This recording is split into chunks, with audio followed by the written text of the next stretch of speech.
There is, I don't know if Holy crap, there you are put a many, lot of cameras on here. There's a vlog actually where someone just goes in depth on all the cameras, all the way up to the one that we are purchasing next, the Sony FX3. Wait, we're buying another camera? We're not buying it today, but that's gonna be our go-to. It's amazing that you can have like... Don't block him, Kwame. I know you see this, Sean. I know you're looking at me. He's dropping in the guy. You're a bad, oh, good. You're a bad example for right me. there.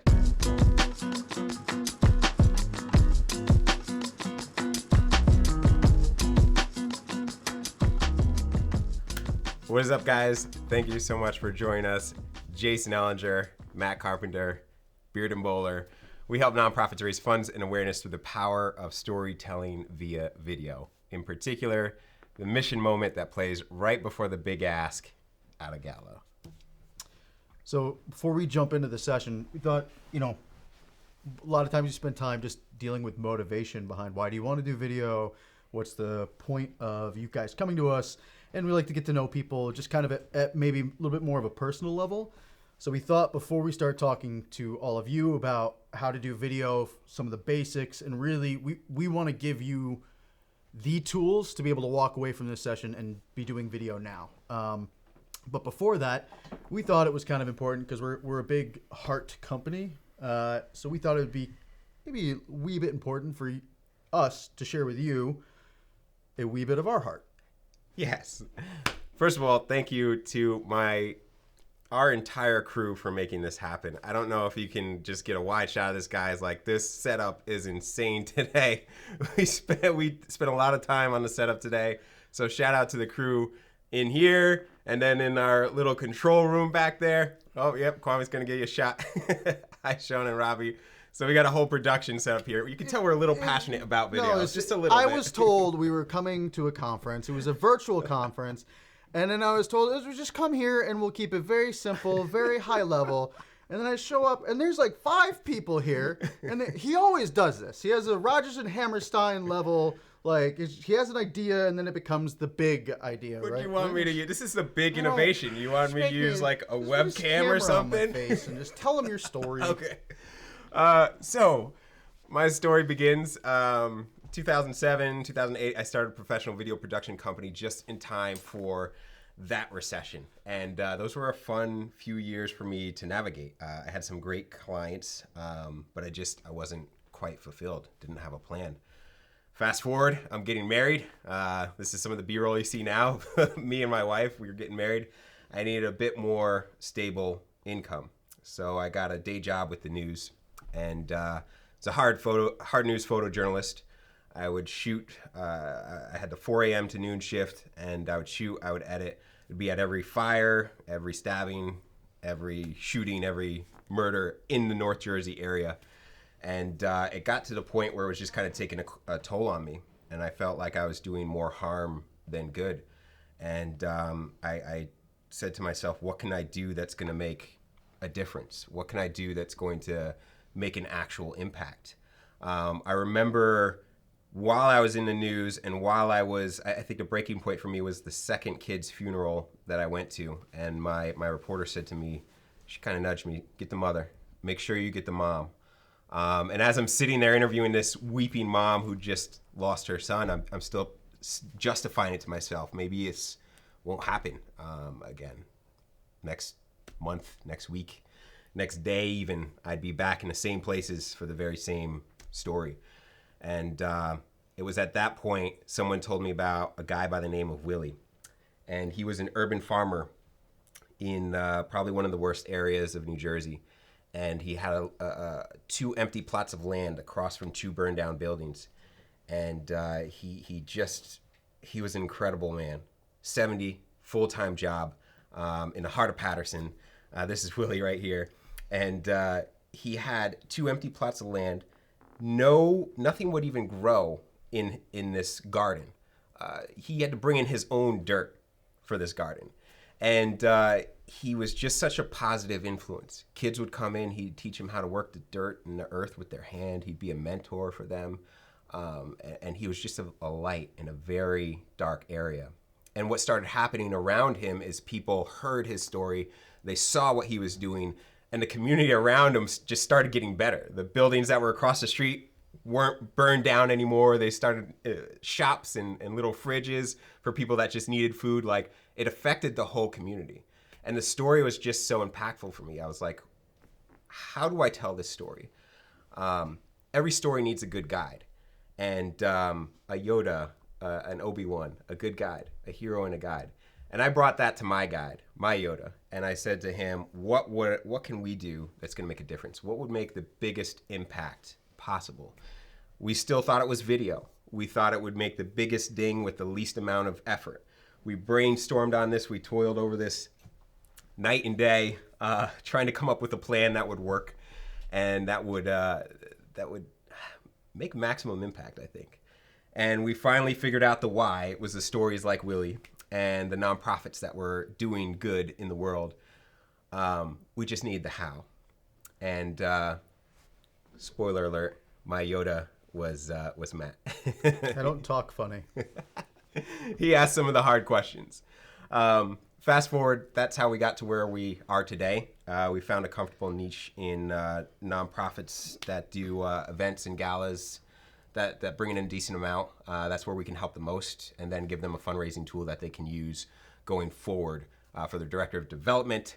If they have a board that is actually active, they can take this. This is a fundraiser's best friend, so to speak. If you're in sales in the corporate world, this would be your sales tool, your number one sales tool. Like, this is who we are in 3 minutes or less.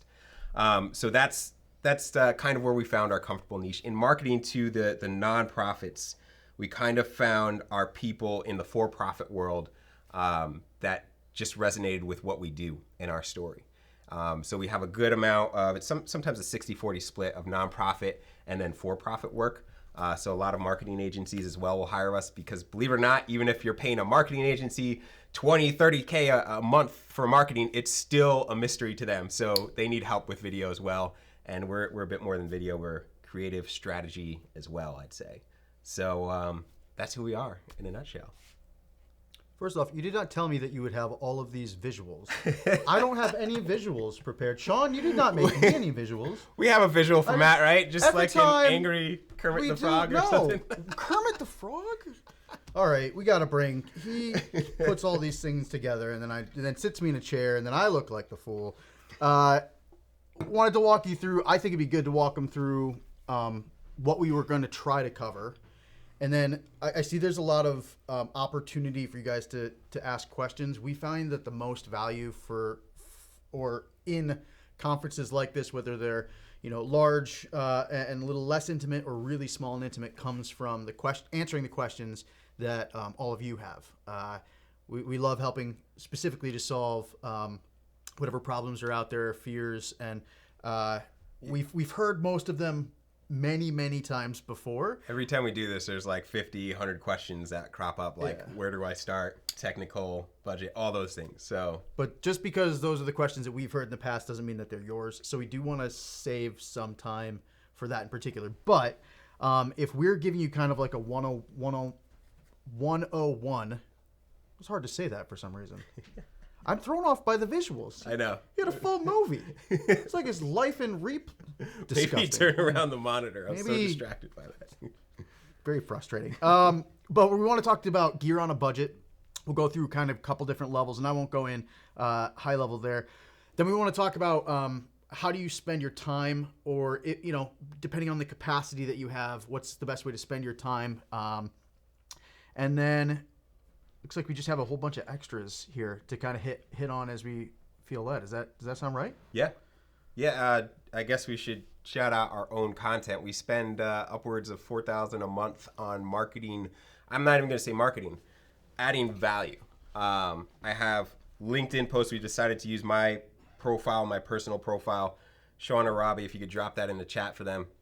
5 days a week, every day at 9 a.m. Wait. Who decided that we were going to use your profile? We both did. No, that was the most. I decided we were going to use his profile. Right. He's much more likable than I am. It's also important to know who you are as a person and who you're going to put on camera.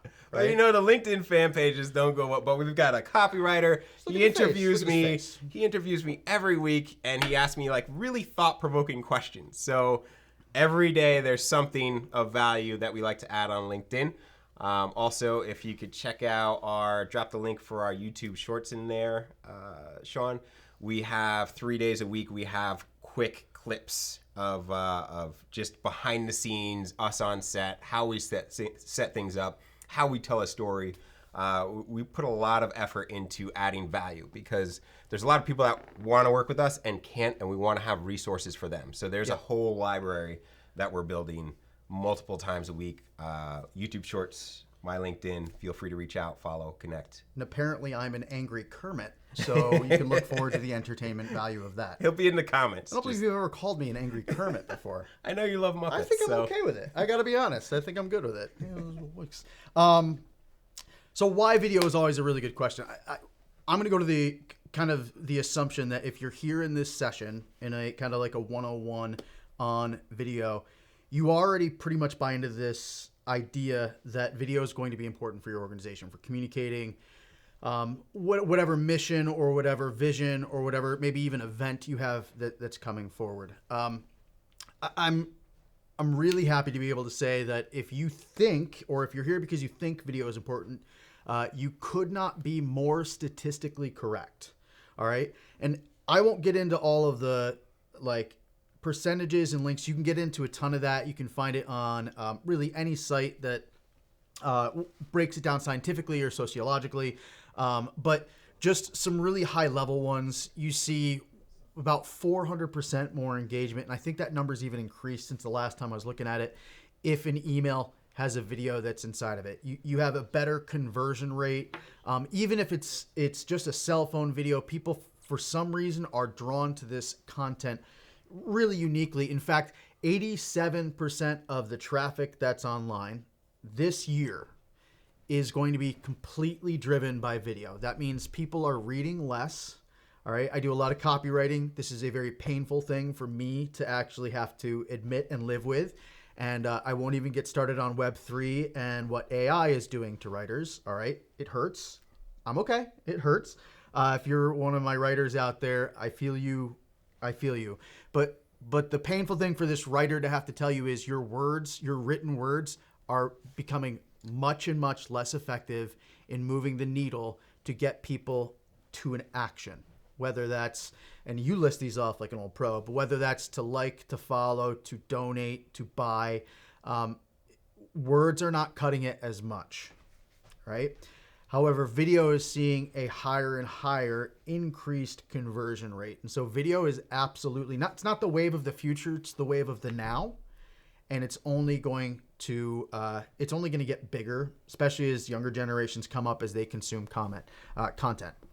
And so we want to equip you with whatever tools and maybe whatever confidence, or in our case, many times in conversations with various nonprofits that are like, we want to start with video. We're not really ready for you guys yet. Where do we start? We have to give them permission to do things that they thought previously was like bad practice. I know in the nonprofit world in particular, you guys all like this phrase, best practices.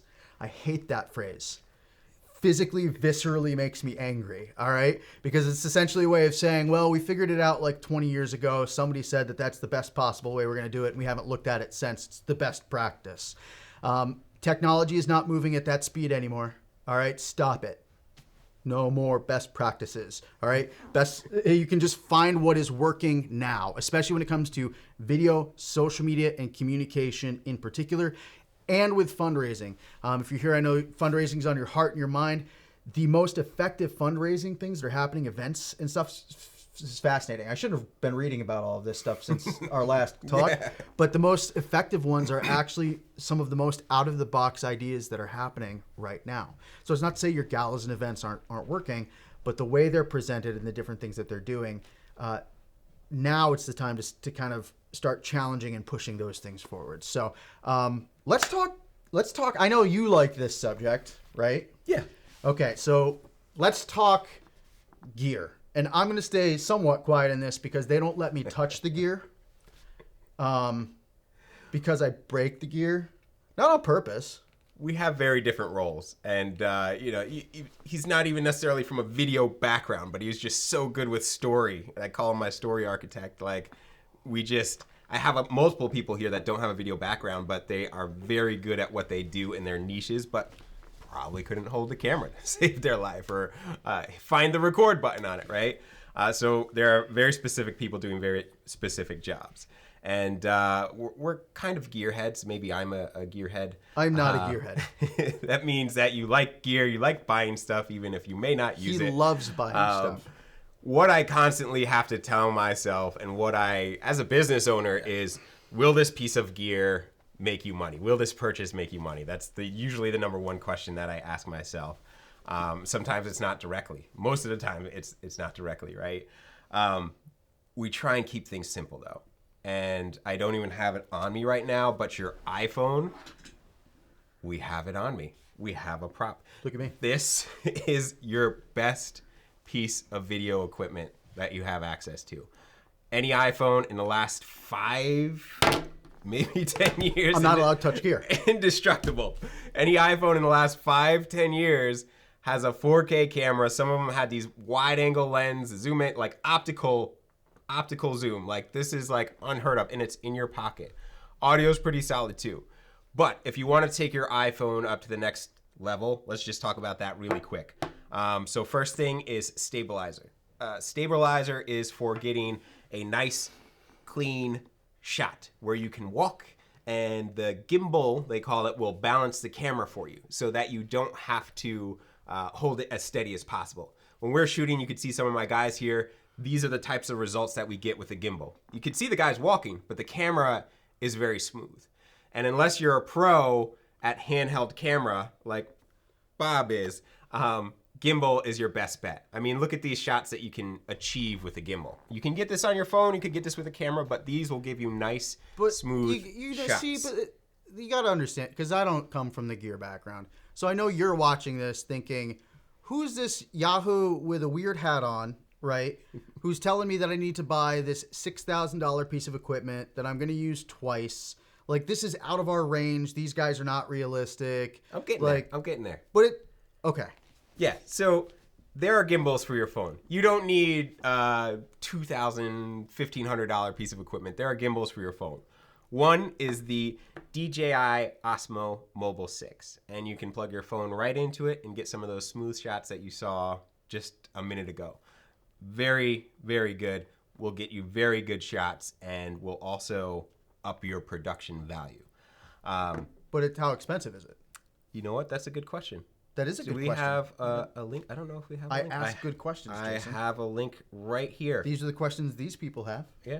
I have to represent them. Okay, let me buy now. Okay. $159. $159 currently on the site. I'll tell you this too. I personally used the Osmo, this model of the Osmo as well. You don't have to be a gearhead. You don't have to really love technology. It is not complicated. You snap the phone in, you balance it by just moving the phone around to where it doesn't move, and then you turn it on and you're good to go, right? There's not 85 buttons. It is very simple and very clean, and then everything's just captured right there on your phone.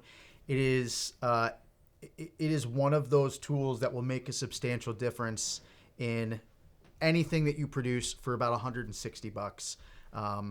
And so it's a valuable investment. We've had one personally that's lasted us 4 or 5 years, so they don't break as quickly or as easily. And I mean, if I've had one for 4 or 5 years, you should be able to get at least a decade's worth of work out of it, because I've dropped it many times. Oh, look at that. You dropped it in the chat. Oh, Good I dropped job, it. you. Yeah, I don't know if you know. I'm not actually. I'm magic. Shout out to Magic Sean today. He has all of these links, so very helpful. Totally forgot about that. Thank you, Sean. The next one is the Rode Wireless Go 2. Hold on, wait a minute, Jason. Last time we did this, Props? this one comes out and he just pulls stuff out of his pocket, and I'm left with. This was empty last time. I just needed to have something in my hands because I talk with my hands, and he showed everybody it was empty. He tipped it upside down. I came with props this time. He has props. I got props. This I didn't tell you. I came with props. Sean didn't bring me props I'm last very- time, Sean. I brought my own props, Sean. Sean is our poor technical. No, Robbie's our technical. But Sean is in our switching room back there. You have a shot of yourself, don't you, Sean? There's a shot of you back there. Yeah, There's Sean. Yeah, hey, Sean. Technically, and I don't want him to feel too good about this, Sean did give me this right beforehand. But technically. This. Yeah. I don't know if we have a close-up angle. This is a Rode Wireless Go 2. Yeah, and point at that camera. Yeah, okay. Oh, you're doing it? I'm pointing at this camera. Yeah. There you go.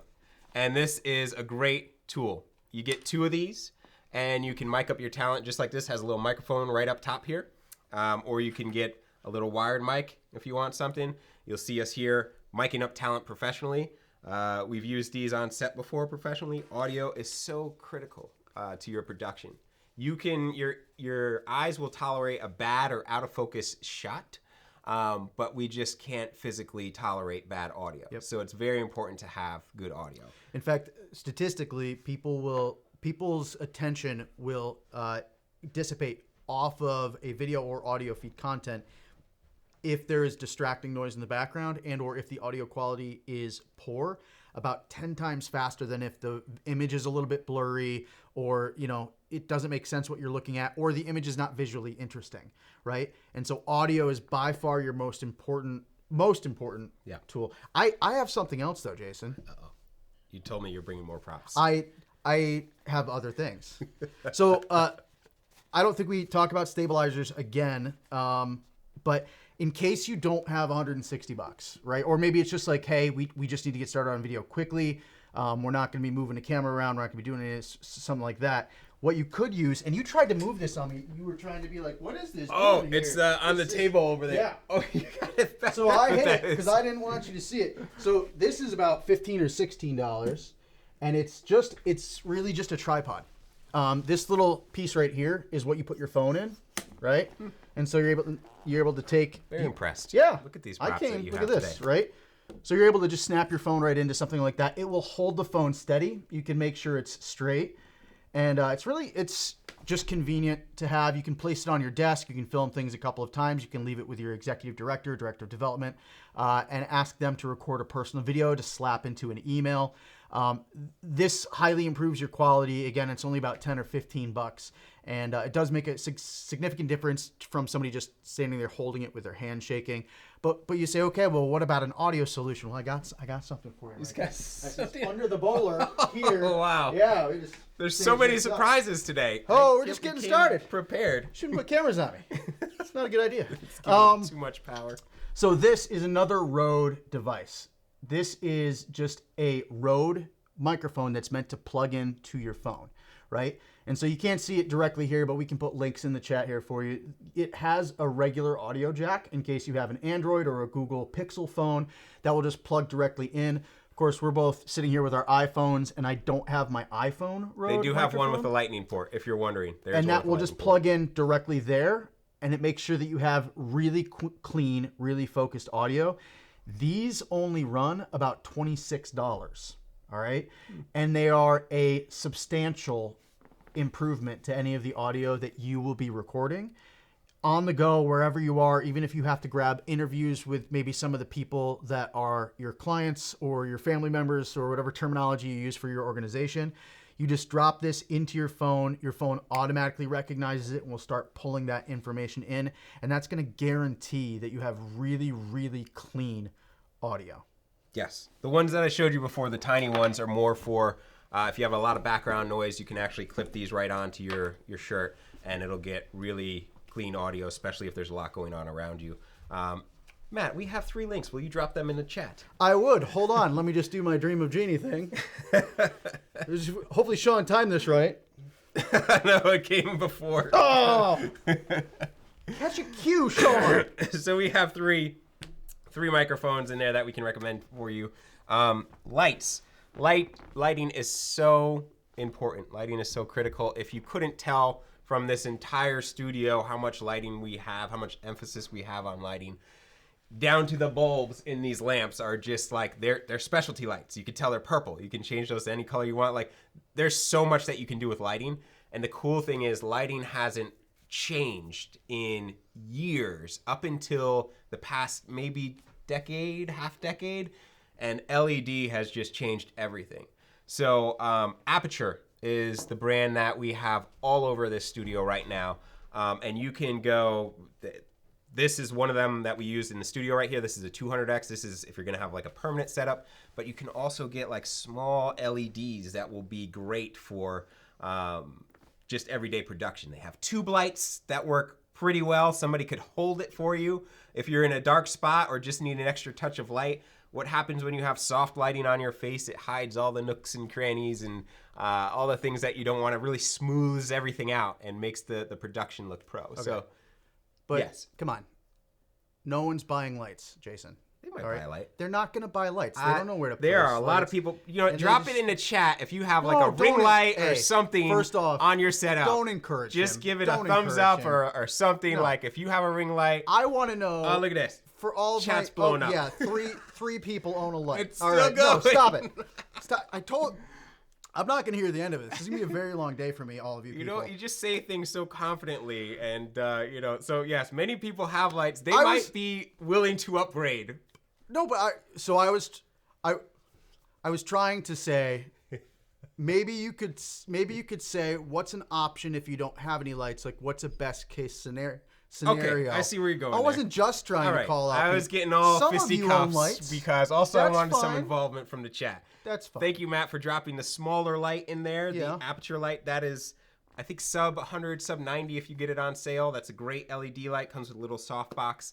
And then even the larger lights are probably only 200, 300, 400. Like if you that's get a the big light studio that light. you gave me. Yeah, the little palm-sized one. Actually have these in our studio, like underneath the shelves, shining a light, but they can work pretty decent as a key light too. If you have Karen's got flashlights.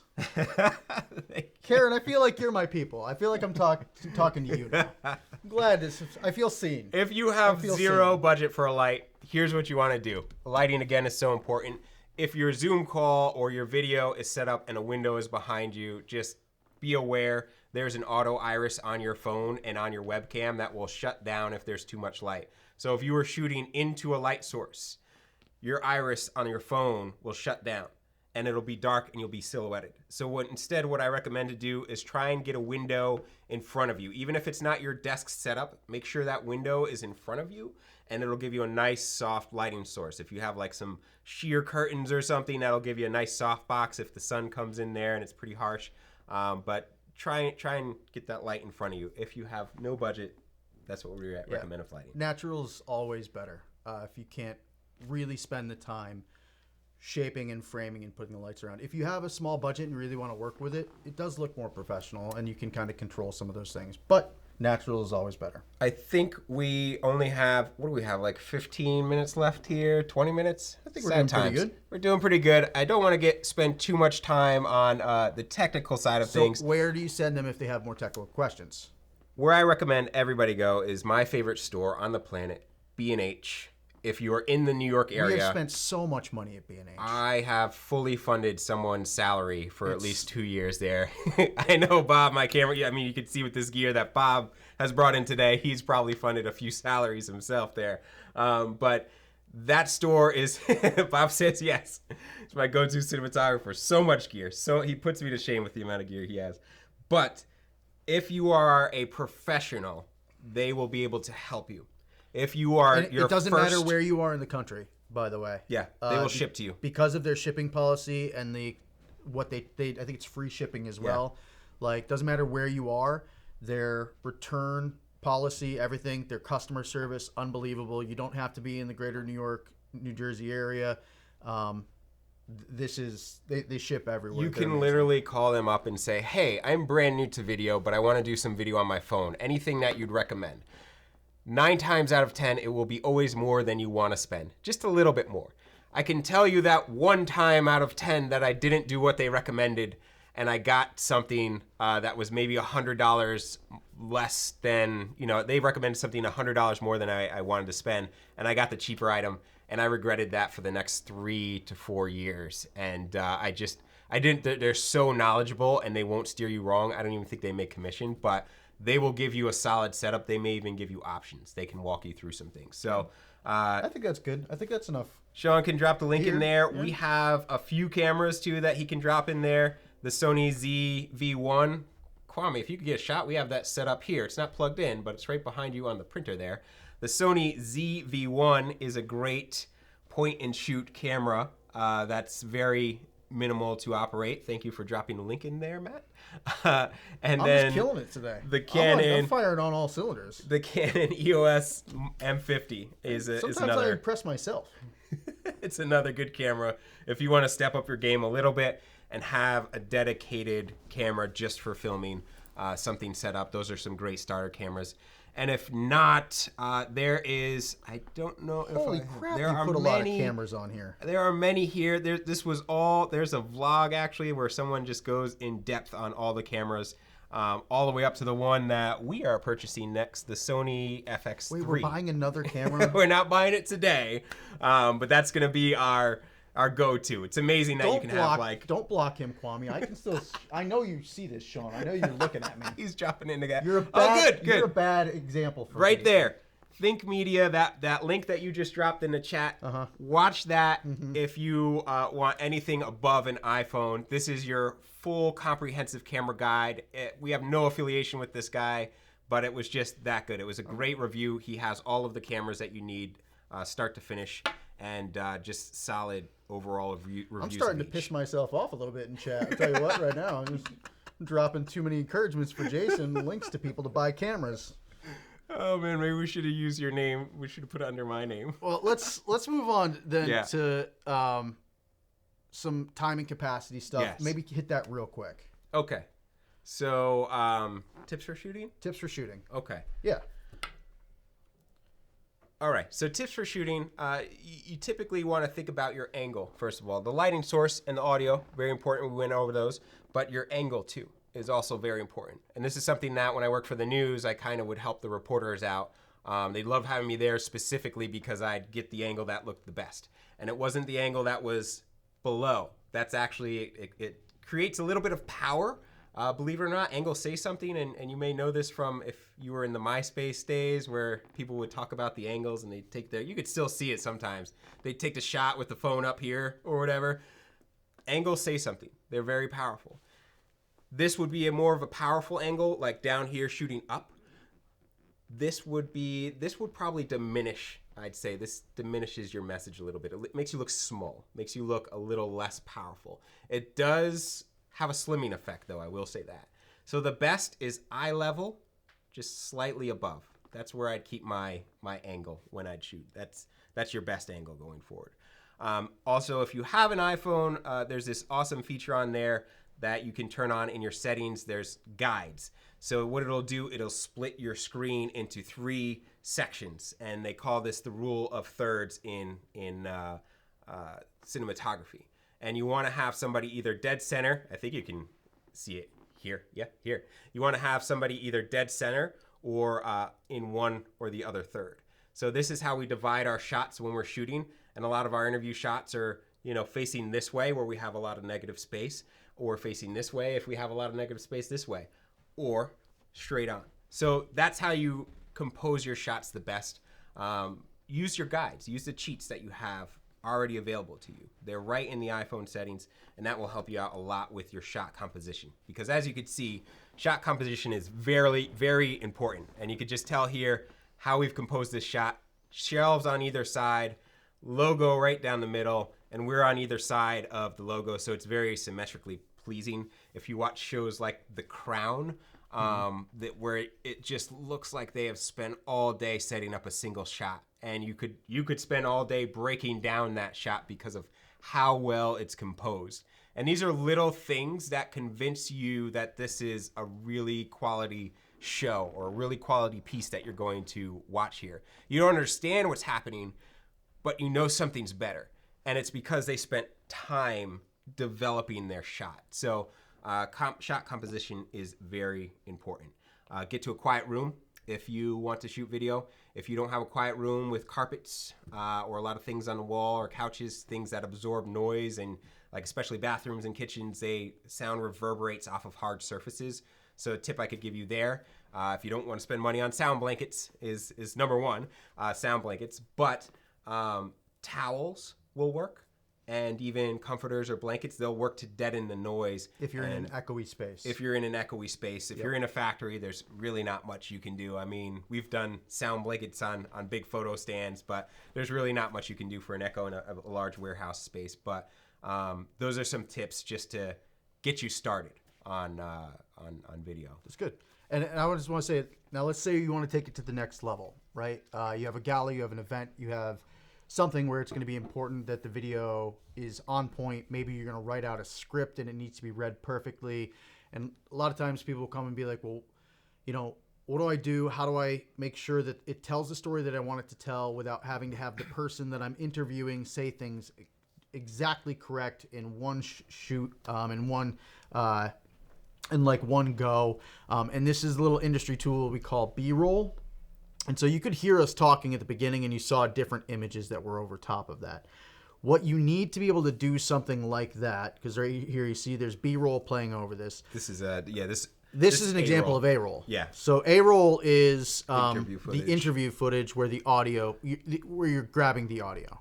Was that a good explanation of A-roll? Yeah. Okay. Yeah, your interview shots. So now would be this B-roll. is B-roll. This is what you use to cover or goes on top of the A-roll. So you still hear what the person is talking about, but what you're seeing is maybe what they are describing, right?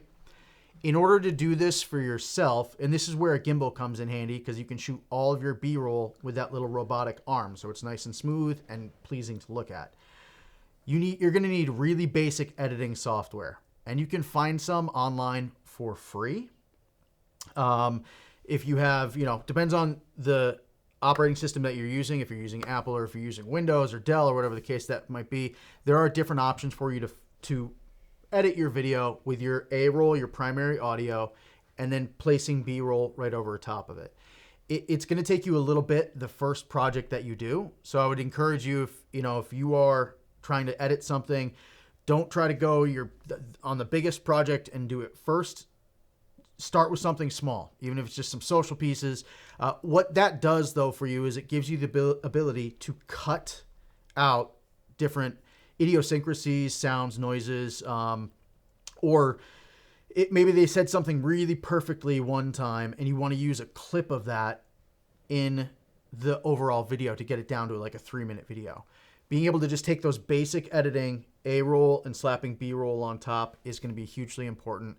But one of my favorite things, because it has to do with psychology, is it's going to be important, especially for a gala or event or story video. The music that you pick and put underneath it actually has a substantial impact on the effectiveness of the video itself.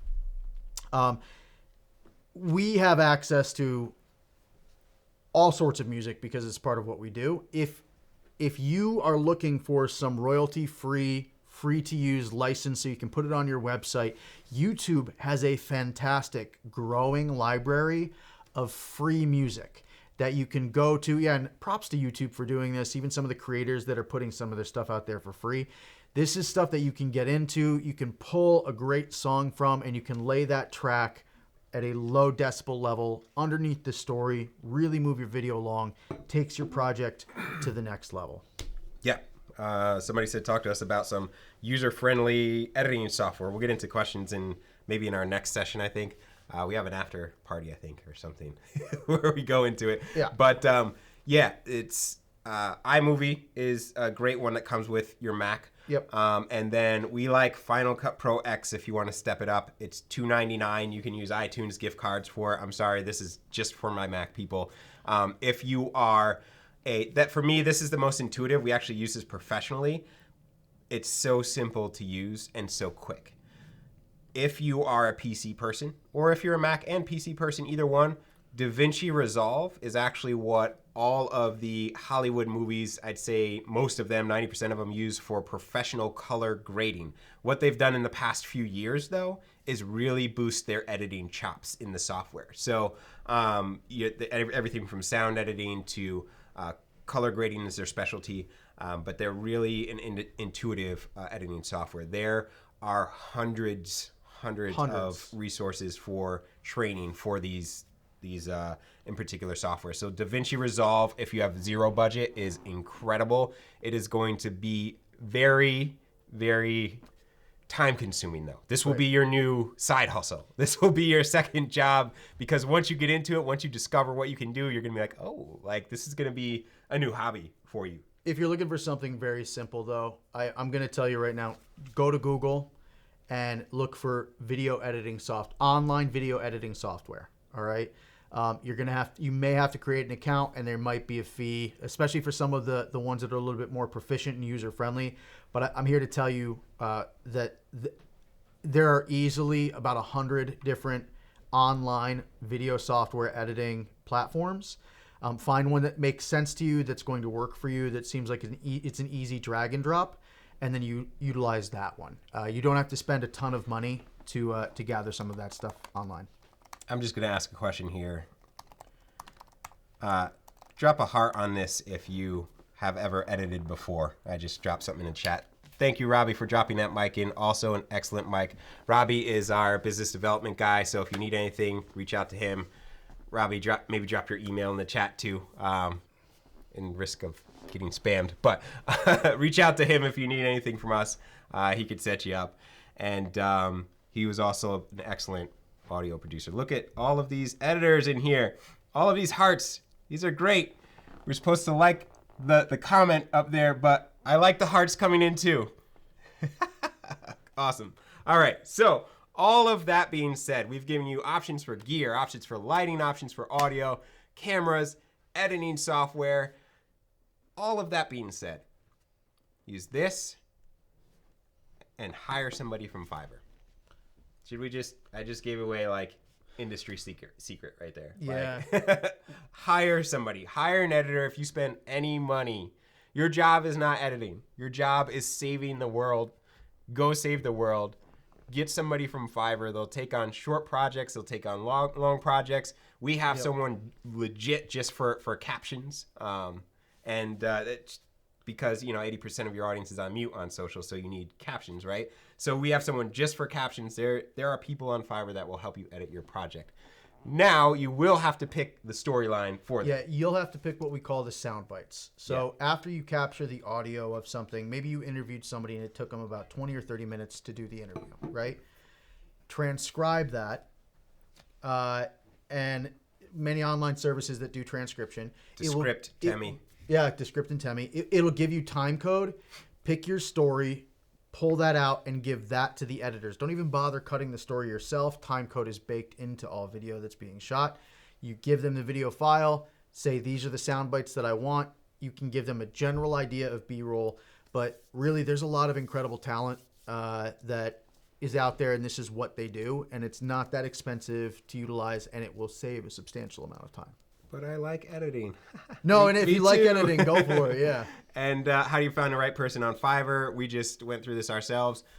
They'll have, what's it called, Kwame, when they get verified or something? Premium. There's different levels that you can choose people at where they're verified and they've done X amount of projects successfully. They are rated publicly. And then they'll even have samples of videos that they've edited in the past, so you can find somebody that will fit the style that you're looking for. In all honesty, it's relatively intuitive.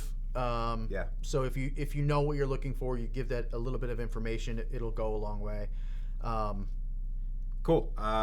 With our time left, I think we have time left. Well, there's a countdown happening here. Oh, look at that. We got 6 minutes. Okay. Oh, wait, she's back. I see her. Okay, let me turn the sound up. Okay. So, we're on mute. Oh, hi. Hey. Yes. Good to go. You can hear me? Great. Let's do some Q&A. All right. Q&A time. All right. So in the Q&A, I'm going to just shout out the most asked questions and we'll get into them. So Willie McCoy asks, best techniques to make an interviewee comfortable in front of the camera. Any specific frequent questions you ask to break the ice? So this is one of my favorite questions. I've been dealing with this multiple times a week in the past few months, but it actually starts early on, getting someone comfortable on camera. So when we work with a nonprofit or even a for-profit and they have a client that is, we're taking on a client journey for the audience, we will ask for an email intro. and their contact information, and that's it. We don't want them to do anything else aside from that. The reason being is because it takes a lot of time. We're cutting into B-roll again. This is probably one of our most nervous people on camera, but it takes a lot of time to build rapport. And a lot of times the people that we interview have 2 and 3 jobs. So it's one of those things where it takes a lot to contact them. So I'll be emailing, I'll be texting, I'll be calling, and by the time we get to interview 1, which there are 2 interviews, one's the pre-interview, we're already like, hey, John, how's the wife and kids? How's this going? How's that going? And we're already have some rapport developed. During that time, I spend about 45 minutes. Has to be a Zoom call or something with video. Even FaceTime works. We like Zoom because we can record it. During that time, we spend about 45 minutes. We have our questions already. And what's happening is we're building rapport. After that, we almost have like a bond that happens after that first pre-interview. And then fast forward to logistics for the day of the shoot. And we are working with them again to try and find a day that works with crew and our schedule. And when we get there on set, we by that time we've already been through the ringer together, and we feel like we know each other. All right, so let me throw a curveball because I think it might be some people that have this question. Yeah. Right. What if you already have a rapport because they're somebody that you've worked with, but they're just nervous because you're sticking a camera in their face? Yeah. Like, how do you get them comfortable to talk to you because they're nervous with a camera in their face? Yeah. I shouldn't do the teleprompter, right? Because that wouldn't be realistic. I don't think so. Okay. So one of the reasons that we film at an angle is because it is very unnerving talking directly into a camera, right? Unless you're used to it. So if you set your camera up a little bit over here, what we'll tell people is, look at me. This is just a conversation, you and me. Don't even worry about this. Don't even worry about that right there. My job is to make sure that your story comes off as powerful and that you're empowered by it, and that other people will be empowered by that as well. You just worry about having a conversation with me. But if they have to talk directly into a camera, they're going to be looking at the camera, then looking at you for approval, things along those lines. Make sure the room is relatively empty, right? The more people that there are in the room, the more they're going to look around the room to see if other people are following what was being said, because they're looking for approval. Mm-hmm. No boss, no spouse. We clear everybody out of the room. Yep. And we'll give them a pair of headphones outside in a video village or something. If you're the interviewer, though, one way that you can really, really help is with over-the-top nonverbal cues. One last tip, because I think we have to go on to the next question. I have feigned an audio issue before. I have faked this before when I could tell somebody's really nervous. Sorry, we have an audio issue, guys. Can we cut real quick? And you'll see them just like, and it gives them a chance to recenter themselves. Yeah. The final thing I'll say, I guess I have a bonus tip, is I know I have like 8. If you have that pre-interview, you're able to see where they're passionate, where they're emotional, and then you can double down on those questions. They may spend the first 20 minutes of the interview talking about football, but now you've got them open and you've got them a bit more comfortable because it's a passion subject and you've kind of sussed that out from the beginning, right from the pre-interview. So second question, do you want me to read this one? I can read it. Okay, all right. Nick Friend. No, go with May. Oh, May. Yeah, and 11 upvotes. When sharing client stories or stories of the community you are serving, how can you best utilize moral storytelling to make sure you are not exploiting this? I got this one. This has come up a lot lately. Yeah. I got this one. Edit. You're the editor. You know the right language to use that's not going to be defeatist or that's going to add to negative stereotypes and things along those lines. Coach the person when they're talking to you, because maybe they'll use specific language and you're like, you know what? That's not your story. Your story is this. So I really want you to talk in positive tones. And you have the opportunity to kind of be a cheerleader. A lot of what you do as an interviewer is you cheerlead and you tell them that they're doing a great job. You tell them that their story is important because it is. And then you help kind of them phrase the way things are being said. You have to be mentally present while you're interviewing the person that's there. But maybe if you are like, oh, there's a lot of things and how do I get my options. Maybe have them say the same thing a few different ways if you know it's a powerful moment. All of the difference can be made in the editing bay, right? To where it's just like we want to make sure that the story is coming off powerful and that we're not demoralizing these people or putting them into this sort of stereotype. And so, yeah, you have that control and the control that's over that in the editing, and then have them say things a few different ways. Yeah. We like to tell, we only tell success stories. And if they're not quite through the program,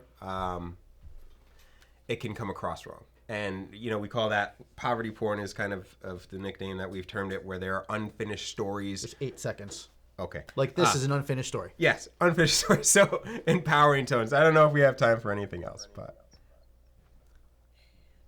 Definitely just finish your thought if you want to say a couple more words, and then we'll transition out, and then you'll be in the lounge so people can join you there and ask you more questions. All right. No, he's Q&A fine. in the lounge. He said enough. Thanks for joining us, guys. Yeah, it was great having. Well, I guess we didn't really have any of you, but we hope to meet some of you someday. And Yeah. It'd be great hope to this was collab. informative and will actually help your organization move forward. We're really passionate about. You guys are the ones making the difference. We just want to tell this. We get the privilege of telling the stories. Yeah. So thank you for all that you do. Real privilege that you allowed us to spend some afternoon time with you here. Reach out on LinkedIn. Hit me up. Follow along. Check us out on YouTube. YouTube Shorts. We'll have a whole behind the scenes on how we set this up, how we did that commercial in the beginning. I think we gave our guys, 45 minutes to shoot that commercial that you saw that we opened this up with. So we'll have all the behind the scenes of all of that. And we really just want to share as much knowledge as we possibly can with you. Thank you, everybody, and hope to see you in the lounge.